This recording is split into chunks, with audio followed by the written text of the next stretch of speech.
following as sum or difference அப்படின்னு சொல்லி கொடுத்துருக்காங்க. பார்த்தீங்கன்னா sin 35 degree cos 28 degree. So நம்மளுக்கு ஒரு ஃபார்முலா இருக்குது. we know that என்ன அப்படின்னு சொல்லி பார்த்தீங்கன்னா sin a cos b இது எப்படி எழுதலாம் அப்படின்னா half into sin of a plus b plus sin of a minus b. ஓகேங்களா? ஸோ இப்போ ஏக்கு இடத்துல நம்மளுக்கு என்ன எடுத்துக்கணும் அப்படின்னு சொல்லி பார்த்தீங்கன்னா 35 டிகிரி, பி இடத்துல என்னன்னு பார்த்தீங்கன்னா 28 டிகிரி. ஸோ ரெண்டுத்தையும் நீங்கள் இப்போ ஆட் பண்ணிங்க அப்படின்னு சொன்னால் ஏ ப்ளஸ் பி ரெண்டுத்தையும் ஆட் பண்ணிங்கன்னா உங்களுக்கு எவ்வளோ கிடைக்கும் 63. இதே சப்ராக்ட் பண்ணிங்க அப்படின்னு சொல்லி பார்த்தீங்கன்னா உங்களுக்கு 7. ஓகேங்களா? ஸோ தேர்ஃபோர் இங்கே என்ன எழுதிக்கலாம்னா sine of 35 degree cos of 28 degree அப்படின்னு போகும். ஆஃப் இன்ட்டு இங்கே ஏ ப்ளஸ் பின்னு எவ்வளோ ஆயிடுச்சு பாருங்கள். So sine 63 degree plus sine 7 degree. So இந்த ஒரு கொஸ்டின் முடிச்சாச்சு. கொஸ்டின் நம்பர் 2 அப்படின்னு பார்க்குறீங்க. ஸோ இதுவும் அதே ஃபார்மேட்டில் இருக்குது. இப்போ ஏக்கு பதிலாக நம்ம என்ன இருக்கிறோம் அப்படின்னு சொன்னால் 4x, பிக்கு பதிலாக என்ன எடுத்துக்கிறோம் அப்படின்னு சொல்லி பார்த்தீங்கன்னா 2x. ஸோ இப்போ ஏ ப்ளஸ் பி அப்படின்னு சொல்லி பார்த்தீங்கன்னா 6x கிடைக்கும். ஏ மைனஸ் பி அப்படின்னு பார்த்தீங்கன்னா உங்களுக்கு 2x கிடைக்கும்.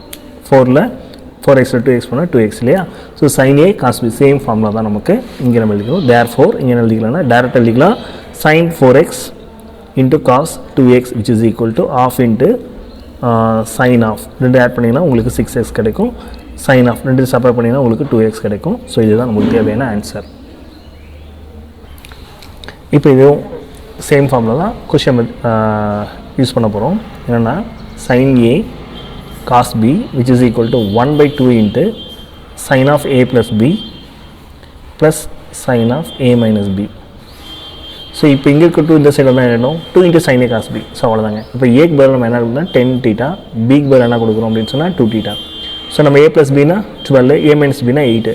Therefore 2 into sin of 10 θ cos 2 θ which is equal to இந்த 2 வராது ஏன்னா 2 இங்கே சைடு போயிடுச்சு. மீதி என்ன இருக்கும் sin of 10 θ plus 2 θ plus sin of 10 θ minus 2 θ which is equal to sin 12 θ plus இங்கே சைன் 8 θ. இதுதான் நமக்கு தேவையான ஆன்சர்.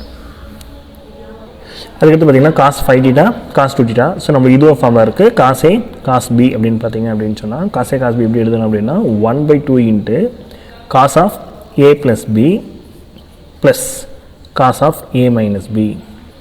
அதாவது cos A plus B cos A minus B add பண்ணிங்கன்னா உங்களுக்கு வந்து 2 types of cos A cos B கிடைக்கும். காஸ் ஏ காஸ் பி மட்டும் வேணும்னா அந்த 2 இந்த சைடு கொண்டு வந்தால் 1/2. இப்போ ஏக்கு பதிலாக 5 θ, பிக்கு பதிலாக 2 θ எடுத்துக்கிறீங்க. அப்போ காஸ் ஆஃப் 5 θ காஸ் 2 θ அப்படின்னு சொன்னால் 1/2 இன்ட்டு காஸ் ஆஃப் ரெண்டுத்தையும் ஆட் பண்ணிங்கன்னா 5 θ ப்ளஸ் 2 θனா 7 θ. 5ல் 2 போச்சுன்னா 3. ஸோ அப்போ காஸ் என்ன ஆச்சு அப்படின்னு சொன்னால் 3 θ. ஸோ இதான் நமக்கு தேவையான ஆன்சர். அதுக்கடுத்து பார்த்தீங்கன்னா sine 5 θ sine 4 θ. So sine A sine B அப்படி இருக்குது. ப்ராடக்டில் இருந்தால் இது எப்படி எழுதலாம் பாருங்கள். Half into cos of A minus B minus cos of A plus B இப்படி எழுதலாம்.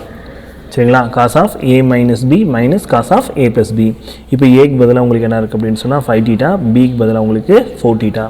So sine of 5 θ into sine of 4 θ which is equal to of into cos of 5 θல 4 θ போனால் உங்களுக்கு 1 θ மைனஸ் காஸ் 5 θ 4 θ ஆட் பண்ணிங்கன்னா உங்களுக்கு 9 θ. So of into cos θ minus cos 9 θ. இது நமக்கு தேவையான ஆன்சர். Thank you.